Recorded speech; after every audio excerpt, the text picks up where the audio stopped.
빌립보서 2장의 말씀을 봅니다. 12절에 보니까 그러므로 나의 사랑하는 형제들아 너희가 나 있을 때뿐만 아니라 더욱 나 없을 때에도 항상 복종하여 두렵고 떨림으로 너희 구원을 이루라. 너희 안에서 행하시는 이는 하나님이시니 자기의 깊으신 뜻을 위하여 너희에게 소원을 두고 행하게 하시나니 모든 일을 원망과 시비가 없이 하라. 이는 너희가 흠이 없고 순전하여 어그러지고 거스르는 세대 가운데서 하나님의 흠없는 자녀로 세상에서 그것 가운데 빛으로 나타내며 생명의 말씀을 밝혀 나의 다름질이 헛되이지 아니하고 수고도 헛되지 아니하므로 그리스도의 날에 내가 자랑할 것이 있게 하려 함이라. 만일 너희 믿음의 재물과 섬김 위에 내가 나를 전제로 드릴지라도 나는 기뻐하고 너희 무리와 함께 기뻐하리니 이와 같이 너희도 기뻐하고 나와 함께 기뻐하라 라고 되어 있습니다. 여기 보니까 그리스도의 날에 내가 자랑할 것이 있게 하려 함이라 그랬거든요. 하나님께서 응답하시는 날, 그날을 얘기를 합니다. 여기에 하나님께서는 자랑할 것이 있게 하겠다라고 말씀을 하셨습니다. 우리가 서론 부분에 생각을 해야 될 게 아니라 확실히 붙잡아야 될 게 있습니다. 뭐냐면 우리가 복음이라는 단어를 많이 듣잖아요. 이 복음이 우리한테 모든 것이 되고 유일한 것이 될 때 그때부터 복음의 능력이 나타나게 됩니다. 많은 사람들이 복음을 붙잡는 것을 어떤 희망을 가지거나 아니면 문제 해결을 위하여 복음을 붙잡고 있거든요. 그거 틀린 겁니다. 자녀가 부모님과 항상 함께 있어야 되고 당연히 있어야 되고 어떤 순간에도 있어야 되는 게 정상이지, 부모님을 보면서 내한테 뭘 해줄까, 그죠? 내한테 뭘 해줄 수 있나 라는 걸 보면서 붙어있는 걸 보고 정상이라고 안 하죠. 그죠? 근데 우리는 하나님을 그렇게 보고 있거든요. 해결해 줄까? 된다 안 된다 이러고 있거든요. 그 왜 그러냐면 복음이 모든 것이 아니라는 증거입니다. 우리가 하나님의 자녀가 됐다, 그리고 하나님이 내 아버지가 되신다는 것은 응답이 있고 없고 떠나서 원래 우리의 영적인 원리가 하나님과 함께 있어야 돼요. 그죠? 이 속에서 나와지는 거지. 근데 많은 사람들, 저 이렇게 말하는 사람 봤습니다. 복음 붙잡아도 안 되더라. 다락방 해도 안 되더라. 내가 지금 훈련 다 받아봐도 안 되더라. 안 되는 게 정상입니다. 죄송하지만 그분은 안 되는 게 응답입니다. 왜냐? 복음이 모든 것이 아니었잖아요. 그러면 그 말을 바꿔서 말하면 이 말이거든요. 복음은 모든 것인데 붙잡아도 안 되더라, 이 말입니다. 그러면 그거는 하나님의 근본을 거부하는 얘기가 되거든요. 자, 사단은 그걸 알기 때문에 계속 복음은 모든 것이라고 하는 것을 계속 쏟게 만드는 겁니다. 그래서 오전에 말씀드렸던 것처럼 이 사단은 요 속임수에는 완전히 전문가입니다. 절대 우리 머리로, 우리 힘으로, 내 지혜로 이게 사단이 속이는 거구나 라고 하는 걸 정확하게 알지 못합니다. 왜냐하면 원래 하나님께서 천사를 신분이 아니라 능력을 얘기하는 겁니다. 능력은 우리보다 조금 낮게 만들었어요. 왜냐하면 영적인 존재거든요. 그래서 속이는 겁니다. 그래서 내 힘과 능력과 지혜로 이것을 속지 않겠다 할 수 있는 방법이 없어요. 그래서 속지 마라 라고 하는데, 속지 마라고 할 때 내가 속지 않을 수 있는 답도 그리스도에는 없어요. 자, 그래서 우리가 항상 조심해야 될 게 몇 가지가 있습니다. 동기입니다. 이 동기가 꼭 뭘로 찾아오냐? 열정, 사명, 이런 걸로 포장돼서 오는 경우 되게 많습니다. 이 동기를 가지고 있으면요, 당장 뭐가 목표가 딱 보입니다. 뭐 이런 거 있죠. 2021년에는 이렇게 막 시작하자, 뭐 이런 거 있잖아요. 그 동기인 거 되게 많거든요. 제가 언제 한번 어떤 신문을 봤는데, 하나님께서 대한민국 교회에게 절대 응답하지 못하는 거, 그게 뭔지 압니까? 교회 땅이래요. 왜냐니까 하나님, 우리 교회는 몇 평이 필요합니다, 몇 평이 필요합니다는 그 기도 제목 있죠. 각 교회마다 기도 제목을 다 합쳐봤더니 우리 대한민국 땅이 3배더래. 그래서 하나님이 절대 응답을 못 한대요. 근데 그게 동기인 줄 모르고 하고 있거든요. 그죠? 동기인 줄 열심히 합니다. 그러니까 우리가 신앙생활 할 때 말씀 붙잡고 성령인도 받아라 이러면 굉장히 마귀를 보고 힘이 없어 보이는 거예요. 근데 이번 말씀 붙잡고 이렇게 하자라고 얘기를 하면 뭔지 모르게 뭐 있어 보이거든요. 그렇지 않습니다. 이 동기라고 하는 것은 눈을 다 가려버려요. 눈을. 이번 목표가 뭐 예를 들어서 우리 교회가 올해 목표는 100명을 새신자를 맞추는 거다. 이래버리면요. 이 동기가 딱 잡히면 다른 데서 오는 하나님의 응답이 안 보여요. 뭐하고 똑같냐면 이런 종이 같은 거를 딱 말아가지고 세상을 보면 세상이 보이잖아요. 이 틀 안에서만 보이죠. 동기를 가지면 그 동기 안에서만 딱 그 세상이 보입니다. 그러니까 하나님 계획이 안 보여요. 그래서 제가 이 몇 번 말씀 안 드렸습니까? 제 어머니가 이거 듣고 계실 건데 엄청 운동신경이 없습니다. 근데 드디어 운전면허를 따셨어. 그래서 제가 저 마산에서 그 부교육자 생활할 때인데 그 삼천포에서 마산까지 한 1시간 반 정도 걸리거든요. 그걸 운전해 오신 겁니다. 그 운전도 못 하시는 분이. 놀랬다니까. 아들아 빨리 타라는 거예요. 밥 먹으러 가자는 거예요. 운전하고 오셨어요. 그래서 어머니 옆에 차 타면서 대단하다면서 어떻게 초보가 차에 딱 타고 놀랬습니다. 백밀러가 딱 접혀 있는 거예요. 그러니까 앞만 보고 1시간 반을 달려오신 겁니다. 그걸 보고 동기라고 합니다. 또 제가 가끔 말씀 안 드립니까? 속도 위반 카메라 안 잡히려고 까만 비닐봉지를 걸어가지고 서울에서 부산까지 냈다 뛰는데 그러니까 이 가리면 안 잡힐 거라는 동기에 사로잡혀서 바람이 불면 어떻게 돼 이런 동기가 그게 안 느껴진다니까요. 그래가지고 딱 부산 도착했는데 속도 위반 카메라 17장. 그래서 저는 이 말을 하니까 제가 오바해서 웃기는 얘기인 줄 알고 계시잖아요. 그 증인이 나타나셔서 우리 조석재 장군 그때 같이 있었던 전도사가 시름에 빠져가지고 한탄하는 모습을 기억하신대요. 그게 일본 오사카에 있는 김용훈 선교사거든. 그걸 보고 동기라고 그럽니다. 또 한 번은 또 이것도 김용훈 선교사님이 같이 있는 일인데 집회를 마치고 또 내려가는데 앞에 어떤 차가 안 비키는 겁니다. 그래서 쌍라이트 켜고 막 그러니까 겨우 이 차가 비켜주더라고요. 그래서 전도사들 성질 더럽죠. 그냥 지나가면 됐긴데 창문 탁 열어가지고 옆에 있는 차한테 와 손가락질하고 욕하고 막 운전 끝단 식으로 할래 이래. 근데 뒤차가 딱 창문이 딱 열리는 거예요. 류광수 목사님인 겁니다. 그래서 일찍 다 숨었잖아요. 그 절대 우리가 1차선에서 차선 안 바꿨어요. 왠지 압니까? 교회 이름 왼쪽에 있거든.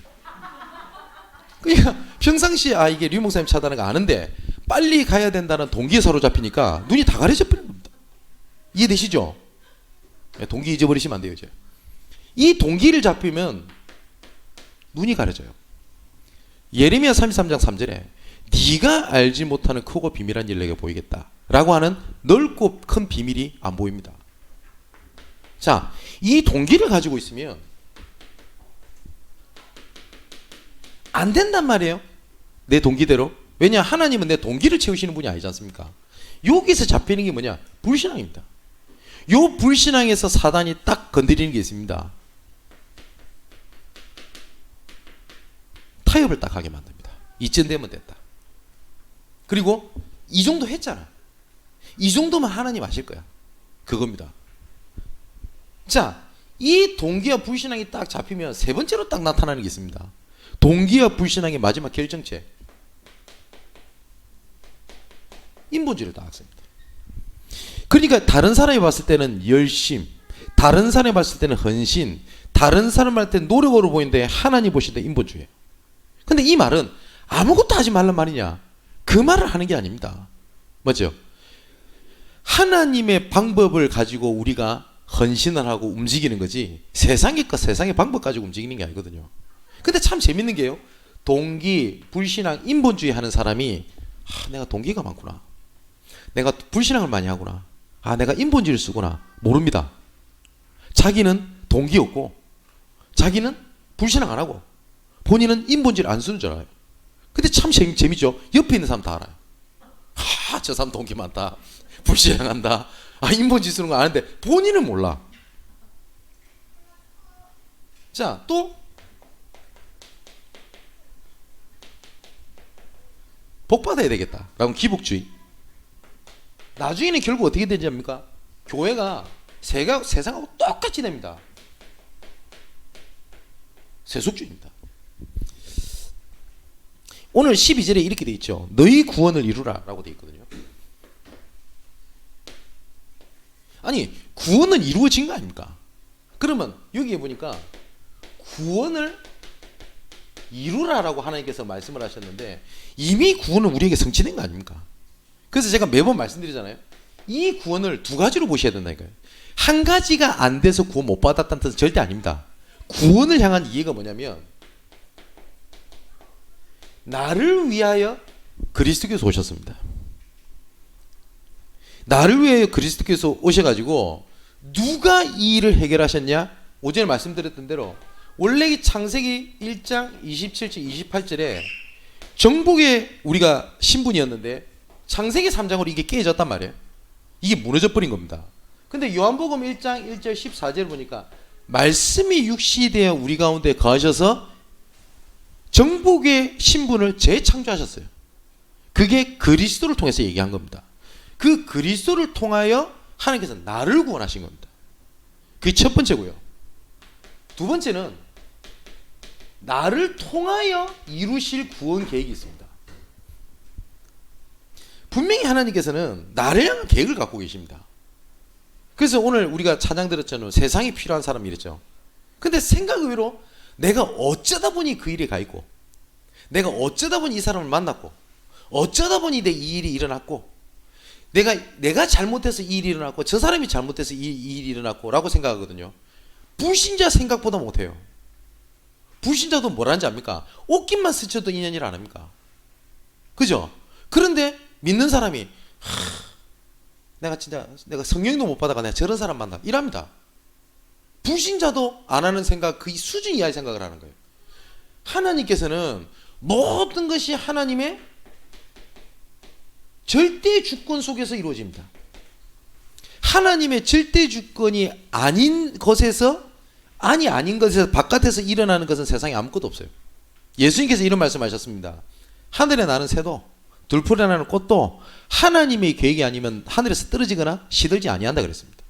그러면서 뭐라고 말씀하셨냐? 하물며 너희일까 보냐 믿음이 없는 자들아. 딱 그렇게 말씀하셨어요. 또 뭐냐? 하늘에 나는 새도 짐승들도 뭐 먹을까 뭐 할까 고민 안 한다는 거예요. 왜냐? 세상이 이치를 안다는 거거든요. 그러면서 말씀하신 겁니다. 하물며 너희일까 보냐 믿음이 없는 자들아. 딱 그렇게 말씀하셨어요. 뭐냐? 하나님의 절대 주권입니다. 하나님의 절대 주권을 안 믿으면요, 좀 죄송하지만 짐승이 갖고 있는 본능보다 못해요. 세상의 이치를 모른다는 말이지 않습니까? 하나님의 절대 주권 속에서 모든 것을 이루어 가시는데 이 절대 주권 속에 여러 가지가 있겠습니다만은 나를 향한 계획이 있다고요. 그리고 너를 향한 계획이 있고 교회를 향한 계획이 있어요. 근데 다 다른데 결론은 같습니다. 뭐냐? 하나님께서 이 시대를 향한 구원의 계획은 똑같습니다. 그래서 구원을 이루라는 것은 나를 위한 구원을 누리고요, 나를 통한 구원을 누리는 겁니다. 그래서 조금만 쉽게 말하면 이거거든요. 뭐냐?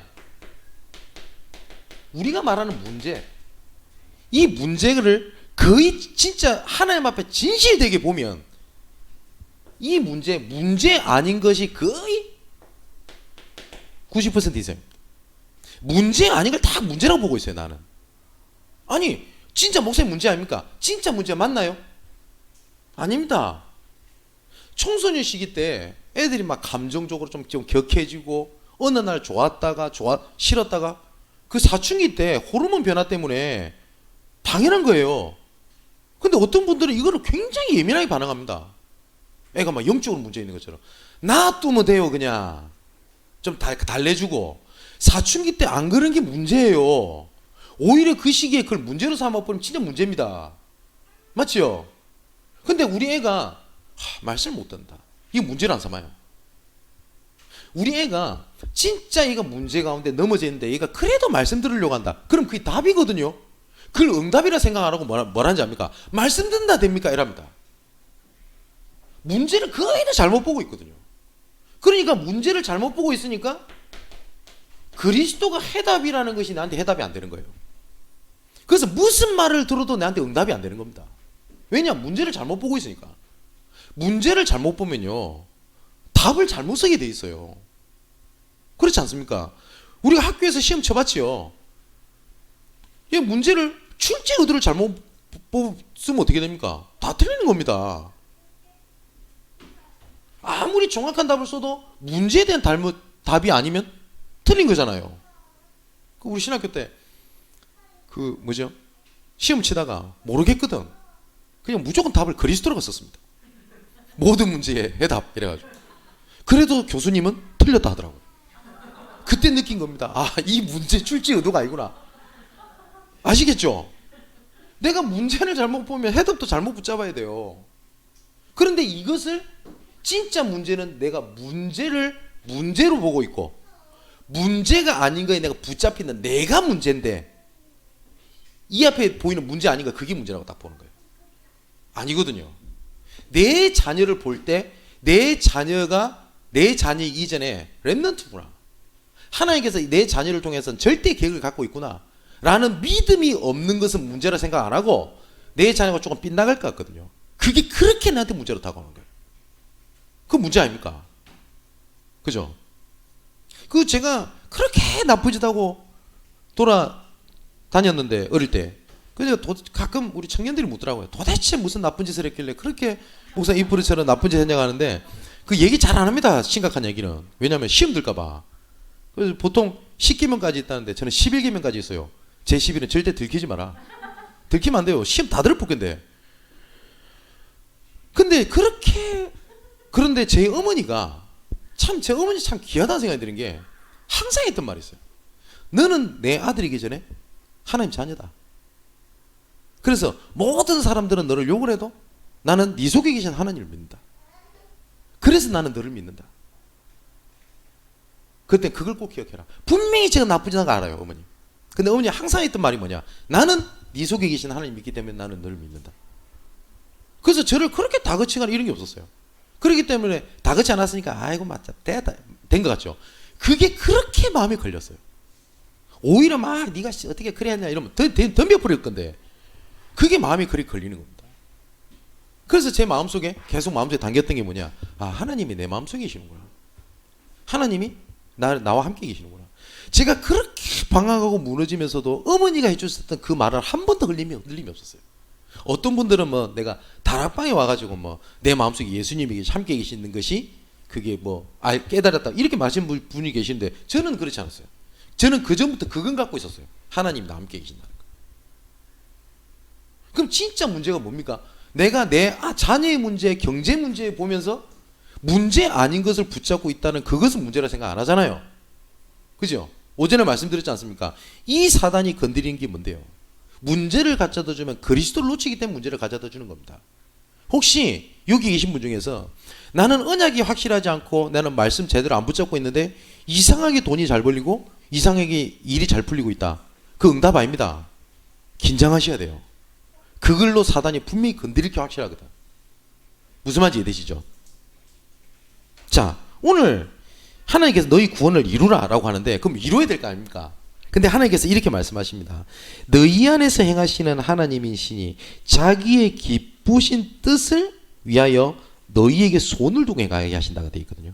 하나님께서는 이 하나님의 절대 계획이 있잖아요. 이 소원을 어떻게 하시냐면 우리에게 하나님이 주시고 이를 성취해 가십니다. 하나님께서.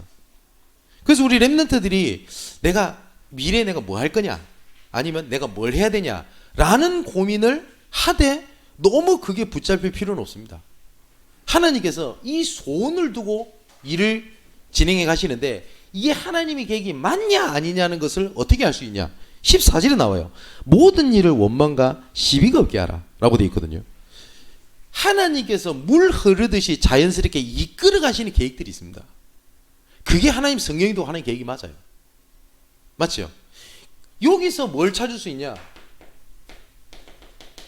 하나님의 당연성 아닙니까? 내가 무너질 짓을, 온갖 무너질 짓을 다 했어요. 그래서 내가 무너졌다. 하나님의 당연성입니다. 왜냐? 무너져야 하나님의 필연성이 나올 거 아닙니까? 내가 왜 무너졌는지, 그리고 내가 이 무너진 하나님의 계획이 뭔지를 모르는데 그리스도가 필요합니까? 하나님께 그걸 보게 하시려는 거거든요. 430년 동안 노예에 빠져있는 이스라엘 백성들을 하나님은 그 신음소리도 들으지 않으시고 430년 동안 기다리신 겁니다. 그럼 하나님이 버린 겁니까? 아닙니다. 기다리신 겁니다. 이걸 보게 하신 거예요. 여기에 하나님의 절대성이 있습니다. 우리가 정복의 현장이라고 했을 때 내가 진짜 붙잡혀 있고 힘드니까 이거 해결받아야 되겠다라고 하는 정복의 현장을 얘기하는 게 아닙니다. 그죠? 여기에 묶여가지고 진짜 하나님께서 나를 통하여 이루시려고 하는 세계복음화, 이거 놓치고 있는 거 아닙니까? 이걸 놓치고 우리 자녀들한테 그걸 전달해 주지 못하고 있는 거 아닙니까? 많은 우리 랩런트들이 현장에서 만나보라니까요. 많은 중직자들이 그 위치에서 뭐 하고 있는지를 몰라요. 왜 보내셨는지 몰라요. 내가 어쩌다 보니 갔다고 생각을 하는 거예요. 오늘 그 청소년 지도사 그 친구가 그 간증을 그렇게 하더라 안 합니까? 어쩌다가 자기는 그 대학을 간 거예요. 명지대학교에. 근데 그냥 간 게 아니라니까요. 저는 분명히 하나님 말씀에 나는 그냥 어떻게 간 줄 알았는데 하나님께서 이런 계획을 갖고 있다라는 얘기를 자기는 처음 들었대요. 그냥 그게 하나님 언약이 잡히는 겁니다. 그래서 어저께 통화를 하는데 이제 결혼할 여자친구가 있대요. 보니까 교회를 예전에 다닌 것 같긴 하다. 근데 이제 결혼 생각 있고 한다고 하니까 자기가 목사님 얘기를 했대요. 그래서 인사드리러 가겠다 라고 해서 오늘 온 겁니다. 그래서 내가 무슨 일 하는데? 라고 물어보니까 똑같은 총선 지도사인데요. 그래서 내가 뭐라 했냐면 야 응답이 떠버리네 이러다니까 제가 이제 묻고 떠불러 가는 거예요 이제. 그래서 내가 만났을 때 보니까 예수님이 내 마음속에 계시다는 확신을 갖고 있어요. 어릴 때부터. 그래서 제가 무슨 얘기를 해줬냐, 처음 봤다니까요. 현장 얘기를 한 겁니다. 지금 청소년들 어떻게 무너지는지 여러분 아십니까? 여러분, 우리가 문제도 아닌 거에 잡혀갖고 이러고 있을 때 OECD 국가 중 청소년 범죄, 청소년 문제 1위 대한민국입니다. 원래 우리 대한민국은 미성년자의 그 범죄 일으킨 사람을 좀 봐주는 부분이 있습니다. 왜냐? 어리니까. 이 문제가 너무너무 심각해지니까 사회적 이슈가 뭐가 됐죠? 그거 없애지 않습니까 이제? 어른들이 하지 못하는 강력범죄들이 막 일어나거든요. 자, 이 어디서 왔다 생각합니까? 그러면 그렇게 문제 속에 빠져있는 청소년들은 내가 한번 저 길로 달려가 봐야 되겠다 라는 역사적 사명을 띠고 태어났으면, 역사적 사명을 띠고 배우고 컸습니까? 그 부모님 그렇게 가르쳤어요? 아니거든요. 감당 못하는 겁니다. 지금 대한민국이 얼마만큼 문제가 심각하게 돌아가고 있냐, 지금 대한민국 안에 TCK 엄청나거든요. 그래서 내가 이 친구한테 물어봤어요. 왜냐면 이제 전문가니까. 수도권 내, 우리 서울 내에 TCK들 감당을 해서 도와줄 수 있는 여러 가지 할 수 있는 청소센터가 어디냐? 마포 딱 한 군데 있대요. 마포 한 군데도 초등학생들 조금 공부 가르쳐 주는 거 외에는 전무하답니다. 근데 이게 시급하다는 거 본인도 알아요. 근데 정부에서 지원도 없어요. 그나마 조금 정부 지원 나와서 할 수 있는 것들은 전부 다 천주교 불교가 다 지고 교회는 단 한 군데도 이걸 도움을 요청하거나 도와주겠다고 말하는 데는 단 한 군데도 없어요. 우리가 뭐 하고 있을 때요? 문제 아닌가요? 문제라고 생각하고 있을 때. 진짜 좀 죄송한 표현입니다. 구원받은 하나님의 자녀가 배부른 소리 하고 있을 때 현장은 빈 곳, 방치된 곳, 무너진 곳으로 계속 넘어가는 겁니다. 그죠? 그런 가운데 하나님께서 진짜 손을 두고 행하게 하신다고 되어 있거든요. 여러분, 우리 랩런트들, 우리 중직자분들, 우리 랩런트들 중에서 정말 내 수준과 상관없이 내가 하나님께 일이 쓰임 받아야 되겠다 라고 하는 소원을 품고 있다. 그 하나님의 계획이 맞습니다. 아니 목사님, 나는 그렇게 할 수 있는 능력이 없는데요. 성경이 나오잖아요. 예수 그리스도로 말미암아 의의 영광이 가득하게 하시기를 원하노라. 예수 그리스도로 말미암아지 너로 말미암아가 아니란 말이에요. 그래서 빌립보서 1장 6절에 처음부터 선한 일을 시작하시니까 마지막 날까지 이루실 줄 우리가 확신하노라. 그래서 이 손을 두고 몇 가지를 우리 랩런트들을 점검을 하는 겁니다. 뭘 점검을 하냐? 제일 중요한 게 나 자신이거든요. 근데 거의 대부분이 내 자신이 누군지를 모르고 살아가요. 이건 제가 수요 메시지 때 말씀드렸습니다.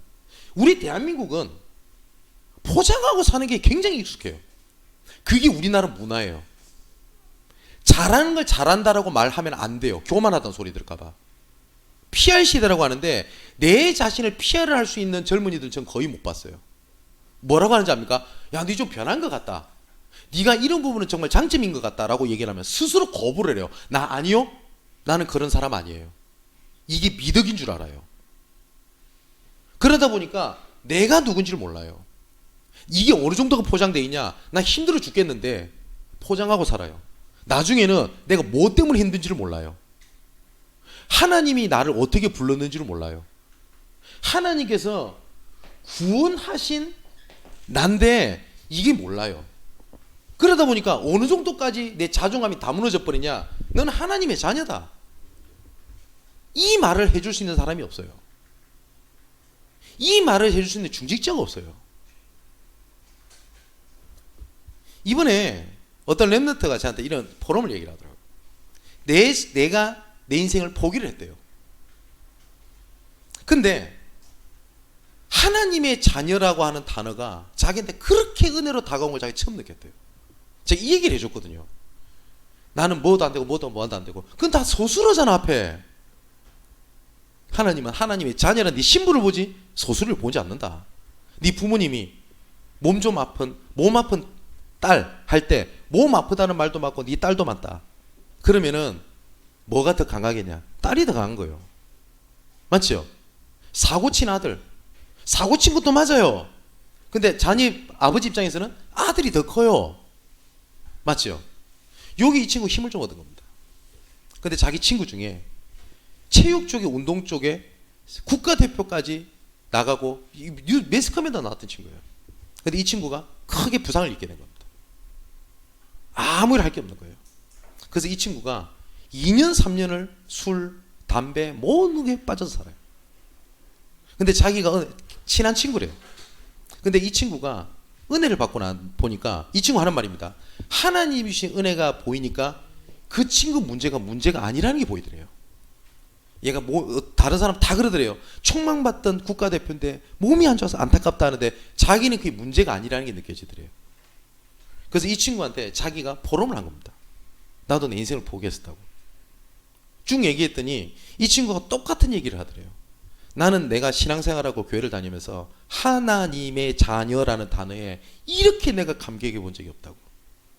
그래서 인생이 그렇게 힘들었던 이 친구가 그렇게 감사하더래요. 근데 이 어머니가 전도사님이에요. 이 친구. 어머니한테 그 얘기를 했대요. 엄마, 내가 이런 은혜를 받았다. 하나님의 자녀라는 거예요. 그랬더니 어머니가 울면서 얘기를 하더랍니다.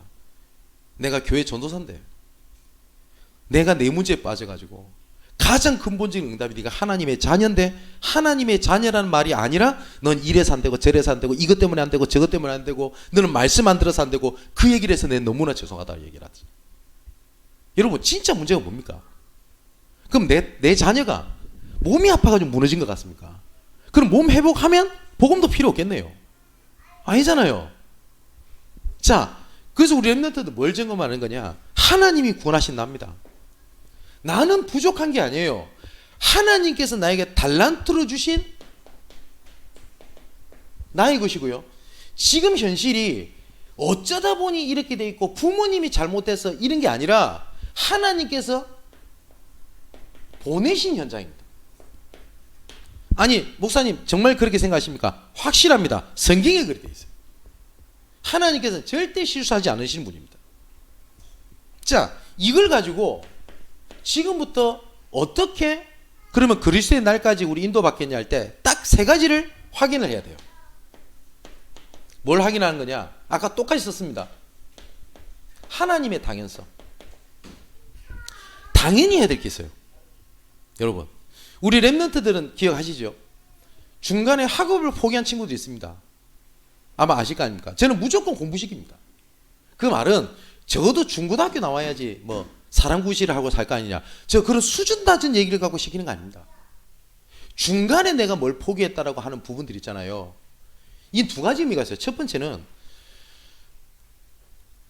어릴 때부터 내가 지속하지 뭐 끈기 없이 뭘 포기하는 체질에 잡혀 있으면 얘는 결혼이든 뭐든 그리 살아야 돼. 맞죠? 그거를 취하기 위해서는 공부를 하라고 합니다.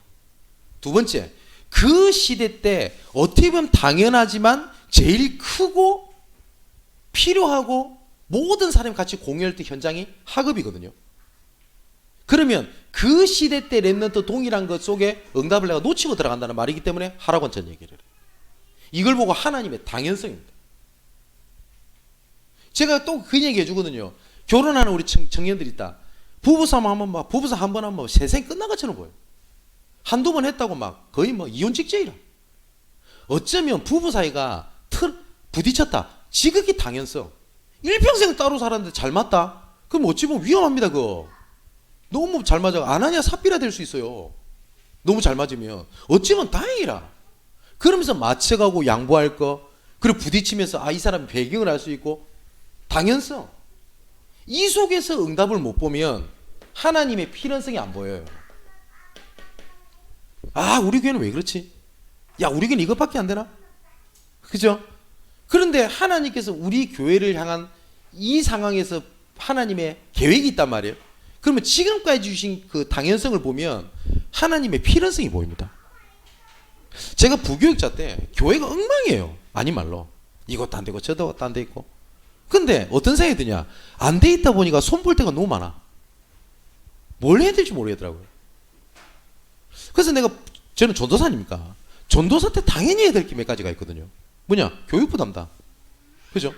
그 중에 하나가 뭐였었냐면 제 교회 차량 운행이었어요. 당연성.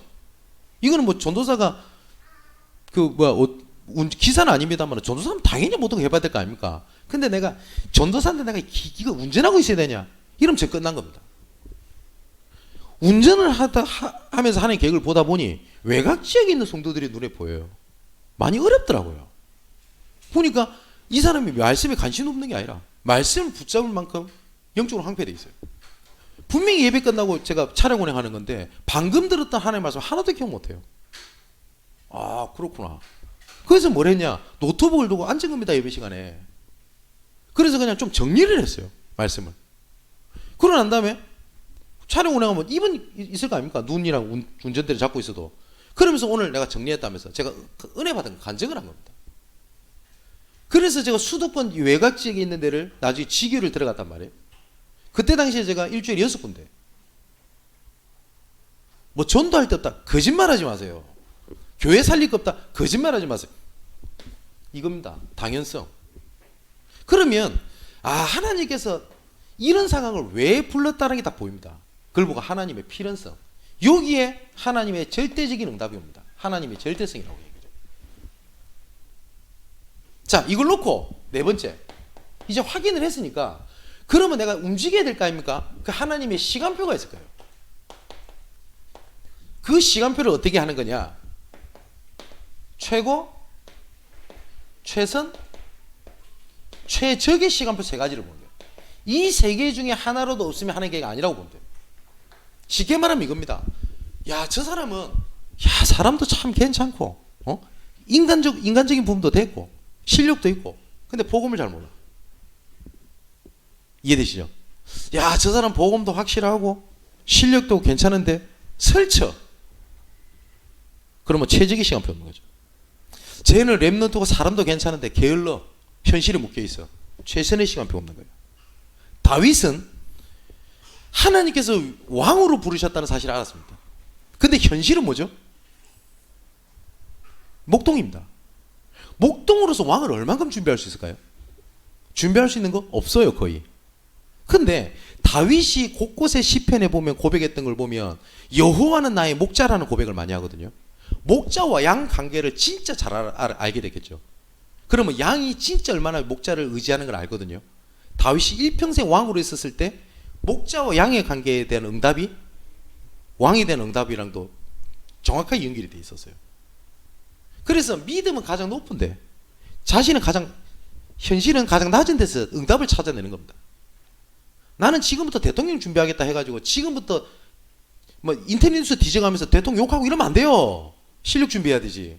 그러면 최적의 시간표 있을 거 아닙니까? 그 위치 상황에 따라서. 그래서 다윗이 보면 목동으로 있었을 때랑 사울왕 밑에 이제는 그 음악을 담당을 했을 때랑 장군으로 있었을 때랑 사회가 됐을 때랑 위치가 다 달라요, 상황이. 그거에 맞는 시간표를 보는 겁니다. 자, 이렇게 되면 마지막 결론. 그리스도의 날은 분명히 올 것이기 때문에 두 가지를 보는 겁니다. 내 과거, 현재. 왜냐? 미래는 그리스도 날이 정해져 있기 때문에. 어느 정도까지 하는 거냐? 과거가 잊어버리는 게 아닙니다. 과거는 발판입니다. 과거의 상처가 잃어버리고 전혀 생각도 안 나고 영향력을 안 준다를 넘어서는 게 뭐냐면 이게 내한테 발판이 돼버리는 겁니다. 이해되시죠? 그렇다면 현재는 내가 해야 될 일은 말씀 위에 굳게 서는 겁니다. 말씀 흐름 속에 있는 거란 말이에요. 자, 오늘 16절에 이렇게 되어 있지 않습니까? 생명의 말씀을 밝혀 나의 다름질이 헛되지 아니하고 수고도 헛되지 아니하므로 그리스도의 날에 내가 자랑해야 할 것이 있게 하려 함이니라. 뭐요? 지금 할 수 있는 하는 모든 것들이 헛된 것이 없다 안 합니까? 그러면 과거에 우리 지난 것도 헛된 것이 없어요. 그때 17절에 내 만일 너희 믿음과 재물과 섬김 위에 내가 나를 전제로 들을지라도 나는 기뻐하고 너희 무리 함께 기뻐하리니 이와 같이 너희도 기뻐하고 나와 함께 기뻐해라 라고 되어 있습니다. 바울이 이렇게 얘기해요. 너희들 믿음과 재물과 섬김 위에 그 위에 너희들이 하려고 하는 복음의 중심 위에 나를 전제로 드릴지라도, 이 전제는 제사 지낼 때 붓는 기름이거든요. 무슨 말이냐면 너희들 진짜 복음 안에 있지, 너희들 위해서 내 모든 생명 다 걸게, 다 거는 거야, 이 얘기를 하는 거예요. 여러분, 마지막 결론. 무엇을 위해서 우리가 울고 무엇을 위해서 웃고 무엇을 위해서 달려갑니까? 내가 지금 너무 삶이 힘드니까 삶 그거 좀 행복해지려고 달려가요? 그렇게 하시려면 좀 죄송하지만 다른 종교를 가시는 게 더 나을 수도 있어요. 더 잘해주거든요. 그잖아요. 또 내가 복음 붙잡고 있어가지고 내가 힘들고 단련되고 안 됐다고 생각을 하십니까? 아니거든요. 분명히 하나님의 말씀에 이끌어 가신 가정이라고 되어 있거든요. 내가 이것을 문제로 붙잡고 있고 문제로 보고 있는 내 눈이 문제라니까요.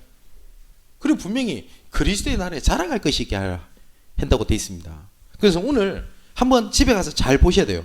오전의 말씀처럼 내가 진짜 무너질 수밖에 없고 내가 진짜 이게 근본 문제가 뭔지, 원인, 이유, 이걸 보면 내가 뭘 해야 되겠다 과정이 보입니다. 그러면 미래는 보장되어 있다는 사실을 알게 됩니다.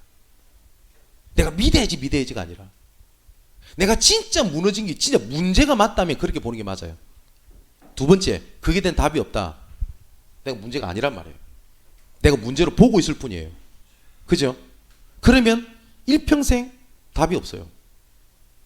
그럼 하나님의 자녀가 맞음에도 불구하고 속아서 그 속에서 계속 무너져 있으면서 현장에 빈 곳, 방치된 곳, 버려진 곳 속에 있다. 이것만큼 억울한 일이 어디 있습니까? 정말 살리는 여러분 되시기를 주님의 이름으로 축원을 드립니다. 기도하겠습니다. 나의 하나님, 마지막 날에 그리스도의 날에 자랑할 것이 있다고 하셨습니다. 헛되지 않게 하신다고 하셨사오니 하나님, 모든 것 속에 응답을 찾아내게 하시고 모든 것 속에 하나님의 이유, 하나님의 과정, 하나님의 결과를 보게 하여 주시옵소서. 살아계신 예수 그리스도 이름으로 기도하옵나이다. 아멘.